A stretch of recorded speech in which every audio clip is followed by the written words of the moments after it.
નવા મહેમાન આપણી સોસાયટીમાં? તો મેડમ નવા રહેવા આવ્યા લાગો. હા, હું નવી રહેવા આવી છું. હા, તો મારે કઈ મદદની જરૂર છે? હા, બેગ વજનવાળા છે અને મને ત્રીજા માળે બેગ 32 માં જવાનું છે. હા, તો એમાં શું થઈ ગયું? લાવો બેગ, હું ત્રીજા માળે જવા દઉં.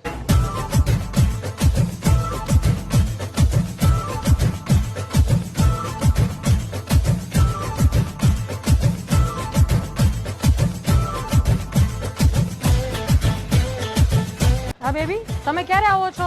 હું ઘરે પહોંચી ગઈ છું અને આપણા બેગ છે ને એ પણ ત્રીજા માળે પહોંચી ગયા છે. અહીંયા એક ભાઈ હતા ને, એમણે હેલ્પ કરી. તો શું તમારા લગ્ન થઈ ગયા છે? હા કા, તમને કઈ ડાઉટ છે? હા, તો માથામાં હેઠવાના મંગળસૂત્ર પહેરતા હોય, કોકને ધંધે લગાડો હો. એ તમારે પંચાયત કરવાની ક્યાં જરૂર છે?